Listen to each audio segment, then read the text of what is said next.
So before we get into this week's episode, just to let you know, this is a 2-part episode with Lydia Mae as a guest on. So if you listen to this week's episode, make sure you come back and tune in for next week's as well so that you get the full experience. And I hope you really enjoy it. And also, if you're not already subscribed to the Breakup Diet, do that right now, please. Buckle up, bitches. It's gonna get bumpy. This is the Breakup Diet.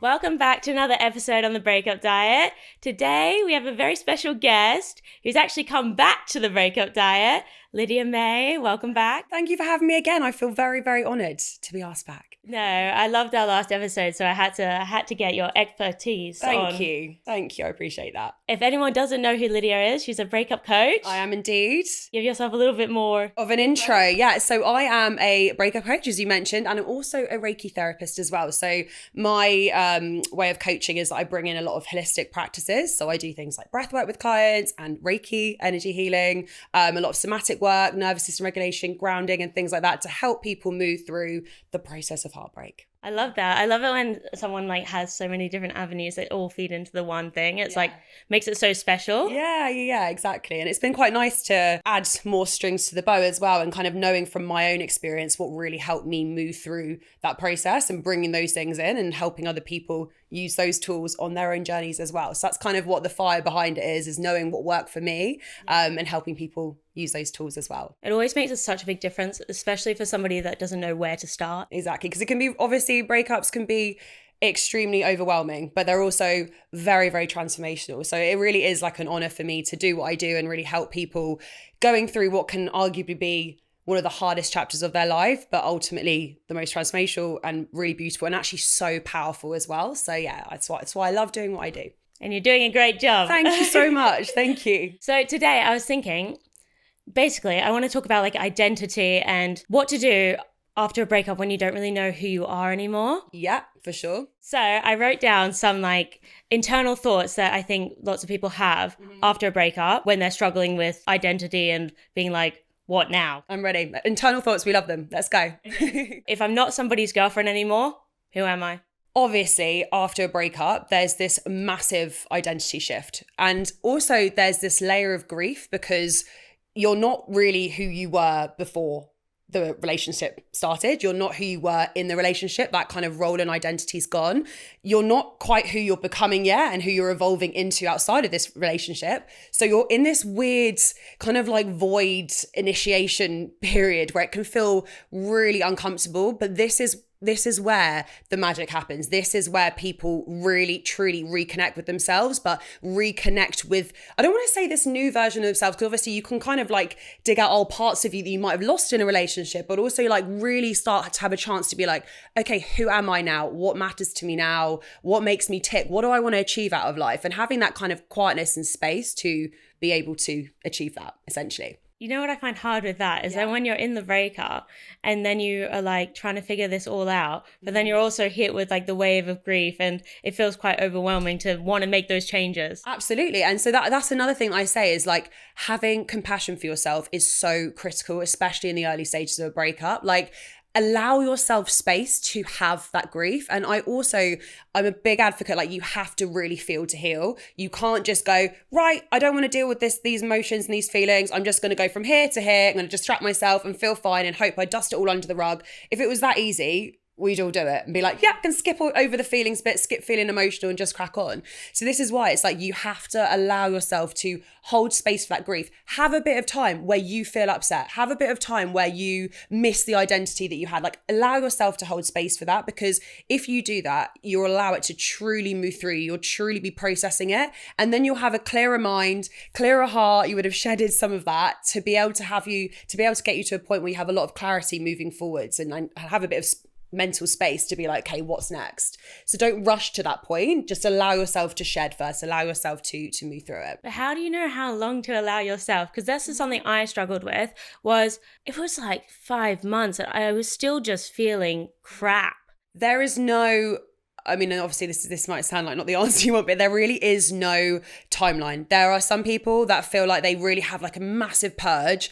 over, let's say, a couple of months and then it's fine. Some people take a bit longer, but like it really is about you tuning. I think the way to kind of, I don't want to say speed it up because it really has to be as long as it needs to be to do it fully. And I don't want people to kind of rush the process, but it's also about like really tuning into yourself. I think the most important thing is tuning into yourself daily and being like, okay, what do I need right now? Am I feeling a bit anxious? What can I do to help that? Am I feeling stressed? What can I do to help that? Like really just tuning in. How does my body feel? Do I feel really like light and free and kind of like expansive, or do I feel quite tight and restricted? And kind of really like just go off how you're feeling day by day, taking it day by day rather than looking too far into the future. And then you'll have more clarity in that moment and on those kind of days as well. You have moments of feeling happy and you have moments of being like good and fine, but then it's just like this cloud that's like kind of in the back of your head always that kind of like enables you from like fully being yourself, I feel. Yeah. Why do you think people lose themselves so much in relationships and don't realize it until it's like done? The reason why I think people can lose themselves quite a lot in relationships is that sometimes, and I've been guilty of this myself, is we can confuse like love with like self-sacrifice. Obviously you can feel love for them and still, you know, have this kind of self-sacrifice and not kind of like one or the other, but like we can have that confusion between thinking that it's like the most noble thing to do for the person that we love is to like sacrifice ourselves for them. And so I always say like, it's just really important that when you're giving to someone, obviously there's always going to be a degree of compromise in every relationship. People have different needs and kind of desires and wants and things like that and different goals. So it's really important, obviously, that you kind of co-create in a relationship, but it should never be at your own detriment. And I also want to obviously say that there will be times in a relationship where your partner might need more kind of emotional support, let's say, from you. They might be going through a harder time and it's like you're carrying a bit more of the weight. But again, that should not be at the detriment to your own needs. So whether that's you, if you need more to be able to offload, like maybe you can go to friends or family, or if you need a bit more kind of mental clarity, maybe you give more time to meditation. It's like you can still give to people, but never at your own detriment. And I think that's why when we kind of get to that point of like we're being very willing to self-sacrifice in order to keep love as well. I think sometimes people think if I kind of make my needs known, or if I don't compromise in this way, then I'm going to lose this harmony, I'm going to lose this piece of the relationship, which is actually so far from the case, because when we don't kind of consider our own needs in a relationship, it can often turn into an underlying kind of frustration or maybe even resentment, because you're feeling a certain way, you know you're not filling up your own cup, and you kind of want to turn it and blame someone and be like, maybe it's because I'm giving so much to you, and that person might not even be aware that you're kind of swallowing your own needs for their sake. So it's obviously that's kind of why it can happen quite a lot in relationships, is trying to keep the peace and trying to keep the love and keep things steady in that sense. When somebody is in a relationship and that's happening, so you feel like maybe you're giving, and the other person isn't. Do you think that the other person that might not give in this relationship it's just because they don't see it as like a long-term relationship? Or do you think that they're not self-aware, that other person, or what is going on there? Could be any of the above. It could be a range of things. It could be that, I mean, there are some people that are much more comfortable take and not really wanting to give back. It could be, you know, how they view the dynamic and what they think is kind of the right dynamic for them. But if it's not the right dynamic for you, it's not going to be a good fit, right? So I think maybe it's like about having, because sometimes people can innocently be not giving back to the other person as much as there's not really kind of that ebb and flow. So sometimes it can just be a conversation like, look, I think it's about being really honest with our needs and really kind of speaking our truth and being like, hey, like, I feel like I need a bit more of this. And actually our needs can change throughout relationships. Sometimes we might go through a period where we might be feeling a bit like not that confident, and we might be like, I maybe need a bit of this or this, like, because it can all just very much evolve throughout the relationship. So just kind of keeping that communication going as well in a relationship. How come after a breakup you can feel like not enough or not wanted, or, you know, like that's quite a big thing I think we ask ourselves. Not chosen. Yeah, chosen. So this is a big one. And I think there's often quite like a loud narrative in our heads when people go through breakups, especially if they weren't the one to end it. Like, okay, what could I have done? And that's the worst rumination, because it's just like you almost have this guilt and blame and all this stuff. But it was also like, why wasn't I enough? If I was maybe more this, then I'd be accepted. Or if maybe I was more that. And it's just about making people, like allowing people to realize like it's never to do with your worth. It can be to do with misalignment in kind of needs. It can be like not the right timing between two parties. It can be about someone's kind of capacity to hold you. And again, that's not to put anyone down saying you're not capable of holding. It's not like that at all. It's just like two people can have like different capacities on what they can hold and what kind of relationships they can bloom and prosper in, right? So it's never about our worth, because we are born worthy. We are inherently worthy just simply because we exist. And I think it's very natural, but I think we really personalize it and we go, okay, suddenly like cameras on us, what's wrong with us now? Why haven't we been chosen? But it's this big thing, and I know people always say this, it's like rejection, like hope there's no eye rolls with this, because people always say it's like rejection is redirection. And I think when you think back to like, let's say like caveman times, like we're going back because this is what everything pretty much stems from this. Yeah, I'm tuning in right now. What's really interesting is that like, if you think about it, like people were part of tribes and communities. Being rejected from a tribe would essentially be like, it's a complete and utter threat to your safety, because you've not got the backing and protection of a community and a group, which is why as humans, like we are wired for connection. We want to be part, we want to feel like we belong. We want to feel that kind of community. We want to feel that kind of comfort of being around people, which is why on our nervous system, rejection can literally feel like a complete and utter threat to our safety. But obviously, someone not choosing you, or like not saying that like I'm breaking up with you, or like, you know, getting rejected from a job, like it's not actually like a direct in that moment threat to our safety, right? Yeah. But it's like it can feel like we feel the sting, and our nervous system can feel that sting as though it is, which is why it hurts so much. But it's just about thinking that actually, as I mentioned, rejection is redirection. And you have a lot of people that, if you could think about loads of celebrities, that everyone has been rejected in life in some form. The most conventionally attractive people and those intelligent people, like everything is, people have been rejected for years, and it's a canon event. You can't go through life without being rejected in some way, right? Yeah. And it's like, it's actually that rejection that shapes us, because it forces us to go, I actually need to give myself this validation. I need to kind of like build on my own self-worth and be like, okay, you might have rejected me, but that doesn't mean that I'm not enough. That means that like, that just means that we're not the right fit, and that's okay. And being at peace with that, like what is meant for you will not and cannot pass you by. So if they've walked away, they were supposed to walk away, and someone else is gonna walk back in. Yeah, exactly that. You're clearing space. View it as clearing space. Yeah, that is the way to think about it, but it's so hard to think about it. Like I'm saying all these things, but I remember how I felt in the moment. Like obviously, it's just about challenging yourself, right? It'd be like holding space. Okay, I feel this way. And then that other voice coming in, be like, let me maybe look at it like this. Just that kind of perspective shifts every now and again when you're going through a breakup. You don't have to force positive thinking constantly, because that's not realistic. Yeah, when you're going through it at the start, a lot of the time it's just negative, like, which sucks and is not good for you, because you shouldn't be thinking negative, but like it's almost impossible not to. Yeah, you have to have a balance. You have to think those thoughts to like allow it to move through you and allow yourself to release, but then you can kind of shift it back. It's kind of being like, okay, allow yourself to cry, but then there's that little nudge, like, you know, you're going to be okay, and let's maybe think of it this way moving forwards. How much of our confidence do you think is like linked to being picked by somebody else? Depends. It really does depend from person to person.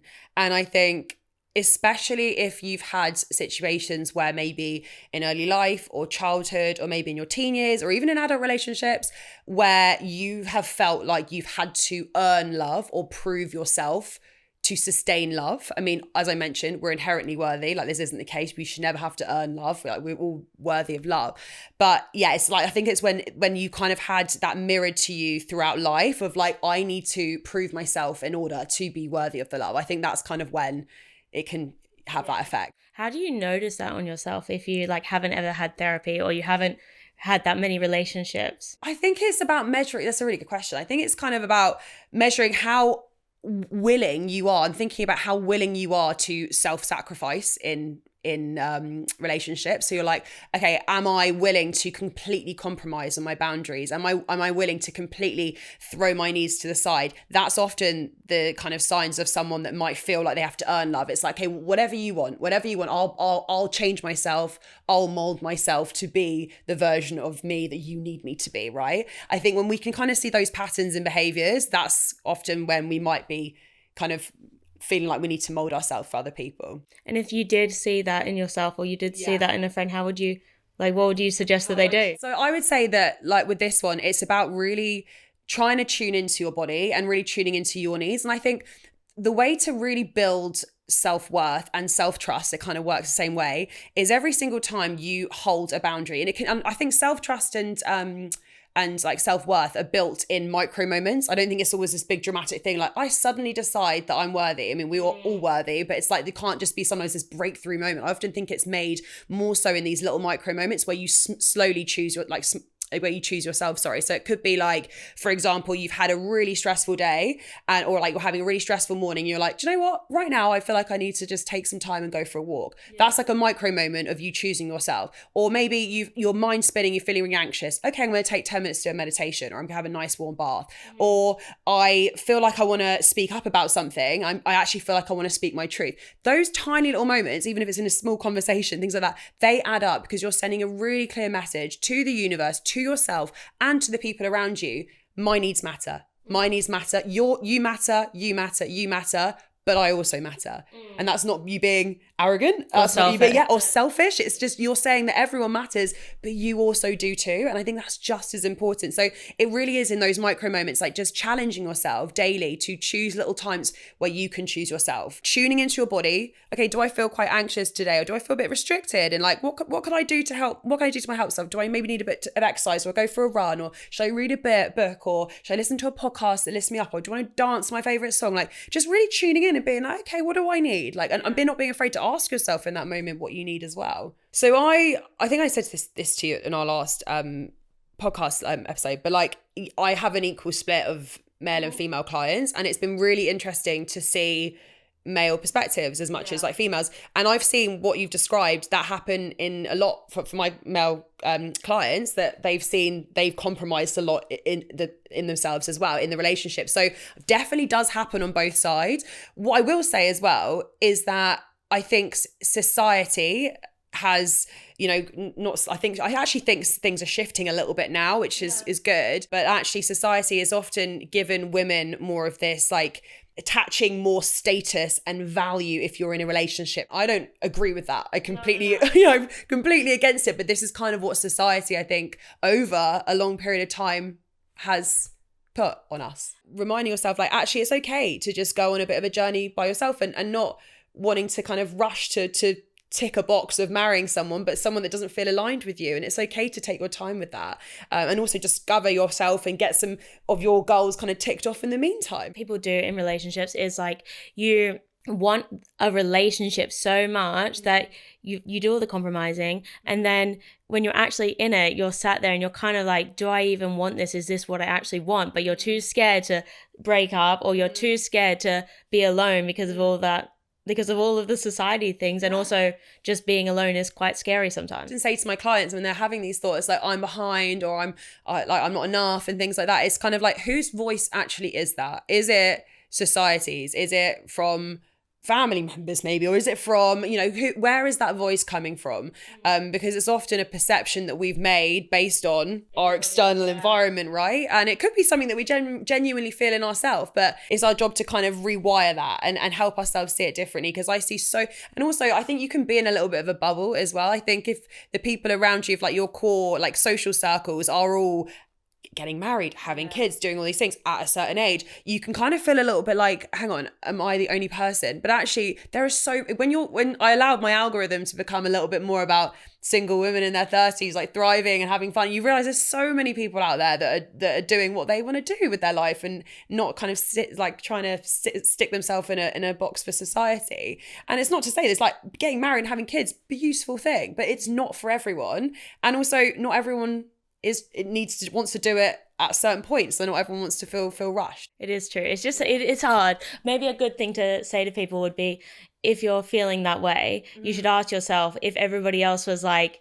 in my exact position of being single and like having a great life without a partner, would I still feel the same way? Yeah. Some clients will say to me, like, I feel like I look like this to people, like, I feel embarrassed that I'm single in my 30s, whatever it might be. And like, but then it's like, actually, hang on, if you saw someone who is like a single woman or man in their 30s and they were having fun and just like kind of living life and like achieving their goals they wanted to achieve, would you look at them and be like you're a loser, you're behind? You'd be like, no, like go at it, like amazing, like that's really empowering, like you're doing what you want to do. Like, so I think it's like we often have a really harsh lens for ourselves, but not so much for other people. Yeah. And why is that, right? Give ourselves that same compassion that we give so freely to other people. My next internal thought is, if I chose the wrong person last time, how can I trust myself again? Question I get a lot. So you didn't choose wrong. I don't like people saying like I chose the wrong person, because like what it is, it's like you chose what you thought was best for you, or you thought that you wanted at the time, based on kind of like the knowledge and the tools and the awareness that you had. So I always say you can't judge past actions with your present level of awareness. You can only judge your past actions with the past awareness that you had, because if you were back in that situation at the same time, all the variables the same, you would have made that same choice with the knowledge that you had and what the desires that you had, right? So it's not necessarily about kind of saying I chose wrong. It's just like you have more awareness now, and you might come out of the relationship with more awareness on your needs and boundaries you want to set, and maybe ways that you dimmed yourself in the relationship that didn't really feel right, and like parts of yourself that you're like, actually like that didn't feel really authentic. And so now is a chance to hold those boundaries, and it's almost like take it as like information. It's not like a criticism, I made these wrong decisions. It's like, you know, when we say like people out failing forwards, and again, by no stretch is kind of having a relationship a failure, like ending as a failure. But what I'm saying is like, you can kind of make these decisions that like maybe haven't ended the way that you want it to end, but these are like learnings for you to take on moving forward. So I'm like, okay, what matters to me now? What's important to me that maybe wasn't important to me when I first got into that relationship, but it's really important to me now? And allowing ourselves to evolve through the relationship too. That is so true. What I wanted at the start of that one is so different to what I want now. Exactly. And also, I have learned so much from that relationship of knowing like what I actually need, which before I had no idea. Exactly. And this is what I mean. It's like if you had chosen a different person, like you might not have come out with those kind of like that understanding on this. So it's almost like, I always believe that people come into our life, for a reason, a season, or a lifetime. Yeah. And it's the reasons and seasons that can be really challenging, because they make us really reflect and personalize and kind of, it's all my fault and things like that. But it's like, it's through that you understand, like, actually, no, like, I actually learned, it might not have been a healthy relationship, or it might have really upset me or hurt me, but I learned so much from it. Yeah. And that wisdom, like knowledge is power. Like going through life with that kind of knowledge about yourself and what you need and what boundaries you want to set is invaluable. Like it's priceless. It really is. With somebody though that basically might have had a few breakups and now has all these very strong boundaries, how do you not go too far though? Because I could see that going the other way, where for sure you're so like, no, I need it to be this, so you just... Yeah, there's absolutely got to be a balance. I think it's like about, like there's obviously got to be a degree of compromise, but I think our body is our biggest compass, right? This is where you kind of need to let your body and your intuition guide you, rather than your logical mind kind of being like, yeah, this and this is a boundary, I'm not willing to compromise. Like you can't be so rigid sometimes, because someone might really need, it might be a healthy thing to be able to compromise in certain situations. But I think it's like when we get really kind of fixated, I think it's got to feel right in our body. So I think if we feel at the concept of like neglecting our boundary, if we feel quite restricted or a bit anxious or a bit hollow and empty, that's a sign that we shouldn't be neglecting our boundary in that situation, or you know, or maybe not compromising in that sense. But like if it feels like expansive and it feels like actually, it's like you might, you know, be a bit guarded and maybe not want to like open up to someone new, but you're like, actually, like, could I grow from this? Could I go from like opening myself up, and there is potential here and things like that. But also, we're not always going to tread perfectly, like, and then that's the beauty of life, is that we don't tread, you know, and skip everything that might hurt us and things. You can't live like that. It's not realistic. So it's just like allowing yourself to like be led by your heart and your intuition, and not let your mind kind of try and rationalize everything too much. Yeah, obviously we need it in there sometimes, but I think a big thing is like our ego versus our intuition. And I think I think it's obviously not always the rule of thumb. There's always going to be kind of caveats to this, but I think a decision with ego is often something that will give us like this short-term pleasure, but long-term discomfort. Yeah. And our intuitions are often the thing where it's like short-term discomfort. You have to, it's like your intuition's waving at you like, hey, you kind of know you shouldn't do this. And you're like, really want to though. Whereas you know it's like going to give you like the intuition side of it is usually like long-term peace. We've all got to have like intuition and ego. Our ego protects us in many ways. It just can't be too loud. So we need to make sure that we allow our intuition to be a little bit louder. So how important do you think first impressions are then? I think they are important. Yeah. And I think we can definitely have gut feelings about people. But I also think we've got to remember, especially in the dating world, like people are guarded. Yeah. Like when they first, and they can be guarded for so many different reasons. And I know I've sometimes been on first dates and I haven't really given my authentic self because I felt a bit nervous, or I felt kind of wanted to mold myself a little bit and things like that. So first impressions, of course, they're important, but I don't think, I think it's important to sometimes try and maybe see a little bit beneath that and see that actually maybe people aren't giving their 100% authentic self right away, because there might be loads of reasons for that. It might feel nervous and things like that, which all come into play. So I think it's a balance, isn't it? It's just mainly like what your gut's saying. I think it's definitely if you have had a consistent feeling or like some signs more than once, then it's like, ooh, and they get louder. Okay. Like if you ignore the red flags, or if you ignore the things at the beginning which don't feel right, it gets louder. I was just so teary all the time. Yeah. Didn't matter what, and I didn't know what necessarily for. I was like there'd be a few times, like obviously you had an argument or whatever, then okay, that makes sense. But like a lot of the time, I was just like so internally. So this was after your breakup, you felt like you're crying a lot, or during the relationship? During the relationship. I was just so stressed, like so teary all the time, so like just jittery. Feel on edge the whole time. I didn't feel like I was in my own body. Yeah. At the end of it, I kind of isolated myself because I wasn't happy in my relationship, didn't want to talk about it with my friends because I didn't want to bitch. You know what I mean? So I internally took it, but then I had no one to talk to. And then when I did see them, I was so like inside. It's such a weird... The only thing I can relate to that exact feeling was when I was like 14 and anorexic and I lost my whole personality. It's you're in the room, but you're not in the room. Yeah, exactly. And I think it can be sad because it's scary, isn't it? Because you're like, oh, hang on, I feel like I don't even know where I am, what I'm doing, kind of things. And it can feel really like, stabilizing in many ways as well. But I think it's like, I think the voice gets like, the intuition really does get louder and louder. And I feel like if you feel like you're dimming yourself and you're like losing your voice and things like that, then that's a sign to get out, basically. Because it should never be, like I say, like giving to other people should never be at your own detriment. Obviously you can put other people first in some situations. I mean, like some people might need more in a relationship and more emotional support at different stages, etc. But it's like should never be at the expense of your happiness and your nervous system, like your regulation, like your nervous system as well. Like you've got to feel emotionally safe in a relationship. I think that's really, really important. Yeah, and you can talk about like anything and not feel judged or... Yeah, and obviously like no one's like the finished product. Like we're all evolving, we're all growing. So like no one is going to be completely perfect. And so there's always going to be things to work on in relationships. But yeah, again, it's like you've got to still feel emotionally safe in that relationship. Like they can't be having your nervous system in fight or flight consistently, and I think it's about allowing your nervous system to go back into a more relaxed state. And don't get me wrong, there'll be anxiety inducing situations in a relationship, of course there will be. It can't be like that all the time though.